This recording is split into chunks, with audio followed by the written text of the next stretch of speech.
Federal board FSc part 1 के student ने community में एक मुझसे क्वेश्चन पूछा था, वो बहुत ही इंपॉर्टेंट क्वेश्चन है।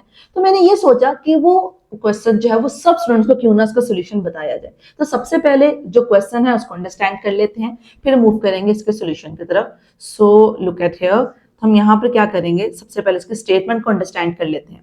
If this is the function, एक हमें पॉलिनोमियल गिवन है and 1 0 of h of x is 1, then find the zeros of polynomial। ये इंफॉर्मेशन हमें गिवन है, इसको यूज करते हुए हम क्या करेंगे, जो जीरोस ऑफ रिमेनिंग पॉलिनोमियल है उन्हें फाइंड करना है। तो हमने सबसे पहले तो जो पॉलिनोमियल है उसे मेंशन कर लिया। पॉलिनोमियल को मेंशन करने के बाद ये जो हमें इंफॉर्मेशन गिवन थी कि अगर हम यहाँ पर ऑब्वियसली ऑब्जर्व करें वेरिएबल x है, तो जो उसका 1 रूट है, मतलब हम जो उसका 1 0 है वो गिवन है, दैट इज बेसिकली 1। तो हम यहाँ पर क्या करेंगे, अगर 1 को शिफ्ट करें इस साइड पर तो आ जाएगा x minus 1। So x minus 1 is a factor of h of x।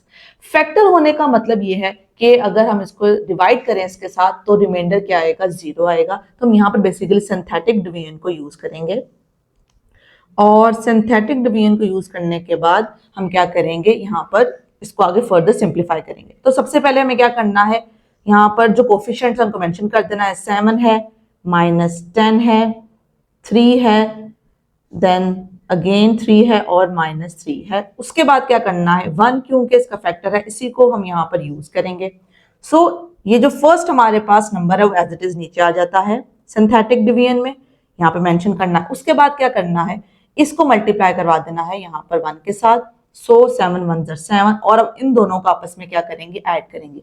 ये सेम प्रोसेस हमें बार बार रिपीट करना है। सो यहाँ पर आ जाएगा -3, अगेन -3 को इससे मल्टीप्लाई करेंगे तो आ जाएगा -3, 1 के साथ किया। तो अब इन दोनों को ऐड करना है, answer will B 0। 0 multiply by 1 0, और 3 में अगर 0 को ऐड करें answer will B 3। 3 multiply by 1 +3, और इन दोनों को अगर हम सिंप्लीफाई करें so answer will be equal to 0। जैसे कि हमने कहा था कि ये क्या है, 0 को शो कर रहा है, मतलब फैक्टर है। इट मींस कि जो रिमाइंडर की वैल्यू है ये रिमाइंडर को शो करता है, वो 0 के इक्वल ही आनी चाहिए थी। उस चीज को हमने यहाँ पर ऑब्जर्व भी कर लिया है। नेक्स्ट अब क्या करना है, इसकी हमें डिप्रेस्ड इक्वेशन राइट कर लेनी है। सो अब यहाँ पे हाईएस्ट पावर क्या है, 4, तो यहाँ पे पावर क्या आ जाएगी, 3 आ जाएगी, 1 लेसर होती है। सो 7 into x cube minus 3 into x square. अब यहाँ पर जो हमारे पास लीनियर वेरिएबल है, लीनियर टर्म है, वो 0 है, तो वो मेंशन करें ना करें, जस्ट हम कांस्टेंट राइट कर दें, that is more than enough. अब नेक्स्ट क्या करना है, अब हमें ये देखना है कि जो हमारे पास डिप्रेस्ड इक्वेशन आ चुकी है इसके पॉसिबल कितने रूट्स हैं। अब पॉसिबल रूट्स की बात की जाए तो हमें पता है कि जो लीडिंग कोफिशिएंट है वेरिएबल का, यहाँ पर हाईएस्ट पावर 3 है, उसका कोफिशिएंट 7 है, उसको अगर हम मल्टीप्लाई करें 3 के साथ तो आंसर आ जाता है 21। तो 21 के जितने भी हमारे पास डिवाइजर्स होते हैं वो आ जाएंगे पॉसिबल डिवाइजर्स, और उनको हम हिट एंड ट्रायल मेथड की मदद से पुट करके चेक कर सकते हैं कि वो उसको सेटिस्फाई करेंगे या नहीं।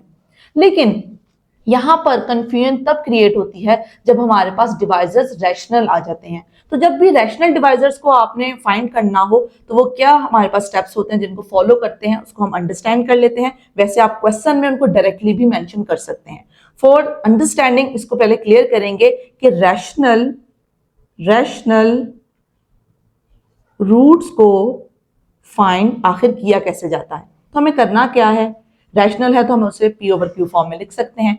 न्यूमरेटर में जो कांस्टेंट है उसके सारे डिवाइजर्स आ जाएंगे, जो पॉसिबिलिटीज है उसमें हम इस तरीके से पुट करते हैं। सो 3 के हमारे पास डिवाइजर्स कौन कौन से हैं, +-1 है और है +-3। अब डिनोमिनेटर में आएंगे divisors of the leading coefficient. So +-1 7 का आ जाएगा, एंड अगेन +-7। अब नेक्स्ट क्या करना है, इसी इंफॉर्मेशन को यूज करते हुए हम ऑल पॉसिबल रूट्स यहाँ पर राइट करेंगे और उसके बाद उनको चेक करेंगे कि क्या वो इसे सेटिस्फाई करते हैं या नहीं। सो ऑल पॉसिबल रूट्स क्या आ जाएंगे, +-1 +-3, इसी कंडीशन को यूज करते हुए। सो +-1/7 एंड +-3/7। अब हमें क्या करना है, 1 बाय 1 चेक कर लेना है। सो लेट्स सपोज अगर हम चेक करें x = 1, इसमें पुट करेंगे, then we have 7 × 1 × cube whole power, basically cube आ जाएगी, -3 × 1 स्क्वायर +3 = अगर तो 0 आ गया इट मींस कि वो सेटिस्फाई कर रहा है, अगर 0 ना आया तो वो सेटिस्फाई नहीं करेगा। x = 1, सो सिंप्लीफाई करेंगे तो आ जाएगा 7 -3 plus 3, so answer will be 7, that is not equal to 0।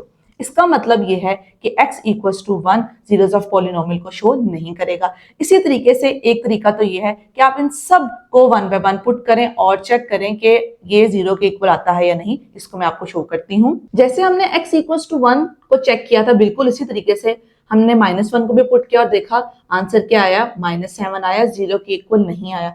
-3 को भी पुट किया, उसे भी चेक किया, उसका भी 0 के इक्वल नहीं आया। उसके बाद रैंडमली हमने और भी जो हमने अभी पॉसिबल बात की थी रैशनल रूट्स की, उनको पुट करके चेक करते जा रहे हैं। सो 8 है तो आप 8 के 8 भी चेक कर सकते हैं। नाउ इट्स टोटली डिपेंड कि आपके पास टाइम कितना है और स्पेस कितनी है। तो अगर आप इनमें से कुछ करते हैं और कुछ नहीं करते तो उससे फर्क नहीं पड़ता। तो आपने इस तरीके से कुछ तो एटलीस्ट मेंशन कर देने हैं। तो जैसे ही 1 बाय 7 पुट किया तो हम यहाँ पर ऑब्जर्व कर सकते हैं आंसर क्या आ रहा है, वो भी 0 के इक्वल नहीं है। सिमिलरली -3 बाय 7 को पुट करेंगे। अब अगर हम इसको सिंप्लीफाई करते हैं, सिंप्लीफाई करने से कभी भी आंसर 0 के इक्वल नहीं आ सकता। तो एक तो तरीका ये है कि हमने सारे जो पॉसिबल डिवाइजर्स हैं उनको पुट किया और चेक कर लिया कि वो 0 के इक्वल नहीं है। तो हमें यहाँ पर क्या करना है, इसको कंक्लूड कर देना है। After substituting all possible rational roots into this equation none of them satisfy the equation. तो इसका क्या मतलब है, दो पॉसिबिलिटीज हैं, या तो रूट्स आपके पास इरेशनल होंगी या होंगी कॉम्प्लेक्स, यही दो सिनेरियोज हैं। अब क्वेश्चन ये राइज होता है कि हमें कैसे पता चलेगा क्वेश्चन के स्टार्ट में ही कि वो से सेटिस्फाई नहीं करेंगी। एक ये क्वेश्चन आ गया। दूसरा क्वेश्चन ये आ गया कि हमारे पास जो रूट्स हैं वो इरेशनल हैं, इरेशनल होंगी या होंगी कॉम्प्लेक्स, ये कैसे पता चलेगा। तो इसके लिए जो आपको मैंने ट्रिक बताई थी उसको आपने प्रैक्टिकली यूज करना है और इसको अंडरस्टैंड कर लेना। अब उसको यूज कैसे करेंगे वो मैं आपको क्लियर करती हूँ। यहाँ पर क्वेश्चन एंड हो गया। इन दो क्वेश्चन के आंसर को हम समझेंगे कैलकुलेटर की मदद से। तो कैलकुलेटर पे जैसे कि मैंने आपको बताया था कि मॉड पे जाना है। मॉड पे जाने के बाद जहां पर इक्वेशन मेंशन्ड है उस नंबर को प्रेस कर देना है, दैट इज बेसिकली 5। 5 को प्रेस करने के बाद अब हमारे पास जिसको हम लेकर चल रहे हैं, पॉसिबल रूट्स की बात कर रहे हैं, वो क्यूबिक पॉलिनोमियल है। तो यहाँ पर अगर हम ऑब्जर्व करें क्यूबिक पॉलिनोमियल के सामने जनरल फॉर्म जो है 4 मेंशन्ड है, सो 4 को प्रेस कर देना है। जैसे ही 4 को प्रेस करेंगे ये इंटरफेस आपके सामने ओपन हो जाएगा। अब क्या करना है, सबसे पहले a की वैल्यू, जो a बेसिकली रिप्रेजेंट करेगा coefficient of x cube that is 7, उसको प्रेस किया और इक्वल टू आपने यहाँ पे प्रेस कर दिया। उसके बाद जो x स्क्वायर का कोफिशिएंट है -3, उसे आपने यहाँ पर टाइप किया और इक्वल टू प्रेस कर दिया। अब x क्योंकि 0 था, सो आपने x का जो कोफिशिएंट है उसकी जगह 0 पुट किया और इक्वल टू प्रेस किया। लास्ट में आ जाएगा कांस्टेंट दैट इज बेसिकली 3, उसको पुट करने के बाद अब आपने वन टाइम जब इसे पुट किया तो आपको ये आंसर नजर आ रहा है। अब अगर आप यहाँ पर ऑब्जर्व करें, ये हमारे पास एक नेगेटिव डेसिमल नंबर आ चुका है। अब ये डेसिमल नंबर फाइनाइट है कि इनफाइनाइट है? ये इनफाइनाइट है, क्योंकि कैलकुलेटर की एक लिमिट है, इसलिए यहाँ तक इसको ये शो करता हुआ नजर आ रहा है। अब डेसिमल में जब भी हमारे पास नॉन टर्मिनेटिंग नॉन रिकरिंग हो, वो रिप्रेजेंट करता है इरेशनल रूट को। सो ये हमारे पास एक इरेशनल आ गई है। दोबारा अगर हम इक्वल टू प्रेस करें तो यहाँ पर देखें आगे भी हमें साइन शो हो रहा है, तो मैं SD प्रेस करूंगी। सो आपको क्लियरली नजर आएगा कि ये बेसिकली एक कॉम्प्लेक्स नंबर है। अगेन हम प्रेस करेंगे तो 3 रूट्स ही पॉसिबल हैं। SD को प्रेस करना है और अगेन ऑब्जर्व कर लेना है। जैसे कि मैंने यहाँ पे कहा था कि रूट्स या तो इरेशनल होंगी या तो कॉम्प्लेक्स होंगी। हमें कैसे पता चला? हम कैलकुलेटर की मदद से ऑलरेडी इस चीज को समझ सकते हैं। अब हमें क्या करना है, अब लास्ट पेज को जस्ट कंक्लूड कर देना है कि रिमेनिंग जीरोस ऑफ रूट क्या होंगे। बेसिकली उसकी जगह हम इस इक्वेशन को ही राइट कर देंगे, 7x³ - 3x² + 3 = 0 and that's it. Yes student, I hope जो हमने आज क्वेश्चन अंडरस्टैंड किया है वो आपको क्लियर हो चुका है। इस तरह का कोई और क्वेश्चन हो वो भी आप मुझसे कम्युनिटी में पूछ सकते हैं। तो जो आपको डॉक्यूमेंट नहीं, दोबारा चाहते हैं डॉक्यूमेंट वाली बात तो फिर इसमें एडजस्ट करनी थी। यस स्टूडेंट, आई होप कि जिस तरीके से हमने इस क्वेश्चन को अंडरस्टैंड किया आपको समझ आ चुकी है। इस तरह के और बहुत से डिफरेंट क्वेश्चंस हैं जो कि मैंने आपको उस डॉक्यूमेंट में प्रोवाइड किए हैं, जो कि मैंने शेयर किए थे कम्युनिटी में। तो जल्दी से कम्युनिटी कमेंट में राइट करें ताकि आपको उसमें ऐड किया जा सके। और कोई भी आपका भी कोई क्वेश्चन है तो आप मुझसे पूछ सकते हैं और उसको हम एड्रेस जरूर करेंगे।